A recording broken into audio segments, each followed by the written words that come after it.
Antes da regressão, Vânia ficou ainda mais apreensiva e ela chamou nossa equipe para conversar. Você achou que você ia ficar nervosa assim? Eu não acredito, né? Na verdade, eu não acredito. Só que eu entrei aqui, eu não sei se é psicológico, o que é, eu tô muito nervosa. Antes de iniciar a sessão, Eliane repassa algumas informações da ficha que Vânia preencheu logo que chegou. E quando a gente fala agora de vidas passadas, eu vou estar trabalhando com você, a gente vai estar trabalhando o que está acontecendo agora. Esse histórico a gente vai puxar, certo? Por quê? Porque isso é algo que te traz uma emoção, que está aqui. Todos os detalhes e orientações são importantes. A respiração é uma delas. Você vai fazer uma respiração. Essa respiração, ela é assim, ó.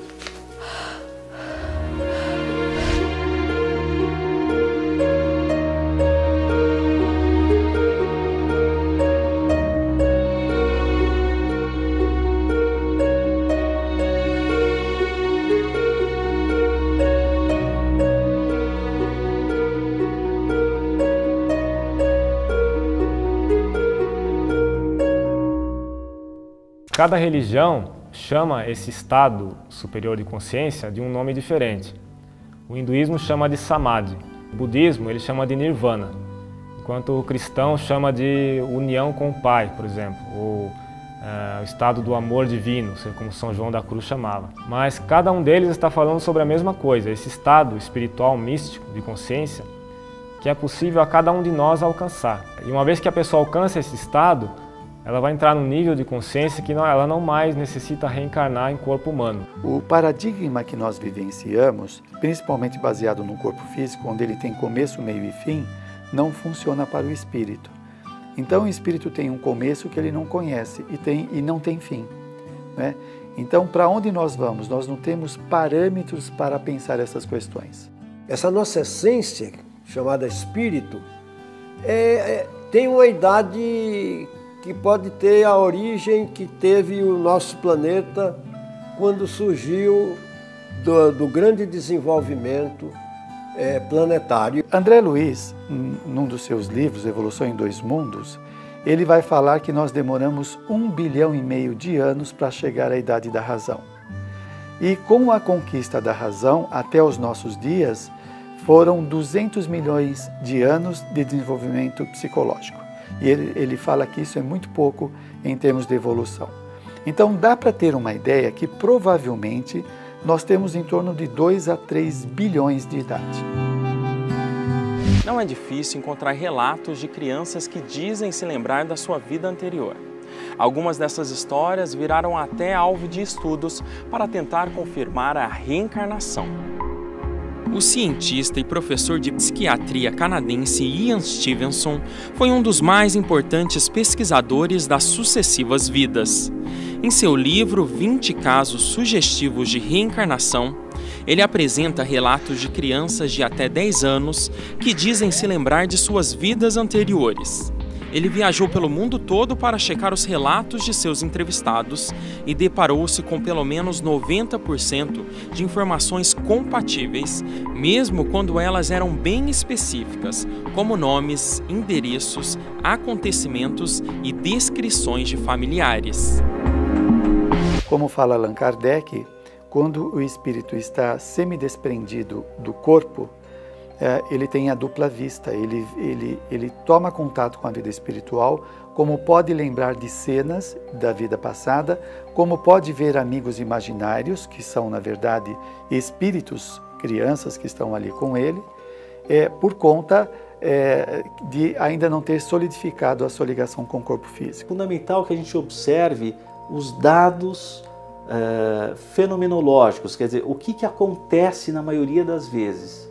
Essas crianças lembram entre 3 e 5 anos de idade de outras vidas, especialmente das mortes traumáticas, trazendo dificuldades diretamente relacionadas a essas mortes. Uma criança que sem ter contato com um instrumento musical, ela se põe a tocar, né? Sem experiência nenhuma, sem fazer parte da sua cultura familiar.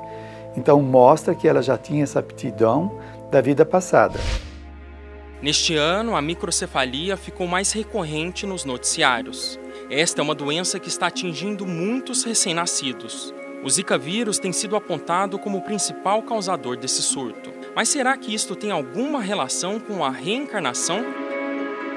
Antes de reencarnarem, isso foi programado com eles, com os pais e com o reencarnante, com o filho que teria a microcefalia. O comprometimento hoje nunca é apenas para o sofrimento de uma criatura, sem uma razão maior, sem uma oportunidade melhor de avançar através daquele comprometimento na evolução do seu espírito. Amor e alegria tem de sobra na casa da Jaqueline. A gente veio até aqui o litoral de São Paulo para conhecer a Jaqueline e os gêmeos Lucas e Laura. A Laura nasceu com microcefalia. Tive a gestação gemelar e tudo certinho nas ultrassom, na morfológica deu normal, na segunda morfológica deu normal, só com 7 meses que a médica fez uma ultrassom e ficou desconfiada. Ela viu que a cabecinha dela não estava compatível com o abdômen.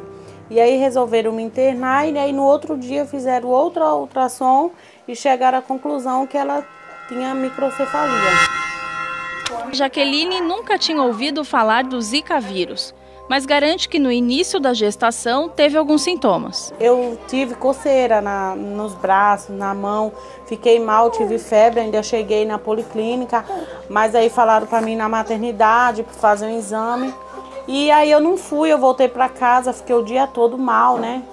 E aí não fui, então assim, eu não fiz nenhum exame para saber se eu tive Zika. Além da preocupação com a criação dos 2 filhos maiores, tem também um investimento dobrado com os gêmeos que ainda nem completaram 1 ano de vida. A Laura, ela precisa não só do leite de fralda, ela precisa de, mais para frente, quando ela tiver 6 meses, de brinquedos adaptados para ela poder sentar, coisas tipo que nem essa calça aí que eu fiz, que é para ajudar no desenvolvimento dela, né? Então assim, tem que ter brinquedo, muita coisa colorida. Mães que têm crianças com esse comprometimento são levadas a aprender como lidar com essas crianças, a se envolverem afetuosamente com essas crianças. Olha, uma razão importante para essa mãe e essa criancinha melhor se relacionarem. A oportunidade que ela tem de dedicar mais. Muita gente já me procurou, é tão bom assim porque eu nem conheço essas pessoas que já me ajudaram, né? Esse quarto aqui eu fiz tudo preparei, né? Esse cantinho para ela, tudo com dinheiro de doações que depositaram na minha conta, chegou conta também pelo correio, até pessoas de Recife mandou doação para mim. Mesmo com a certeza de que a microcefalia na pequena Laura será algo irreversível, a Jaqueline se agarra na fé e na esperança. Quando eu vejo uma criança andando, falando com microcefalia, nossa, meu coração se enche de esperança. E quando eu vejo aquela ainda que não anda, eu falo, não, vai dar certo, a gente não pode desistir, a gente vai vencer, vai continuar, né?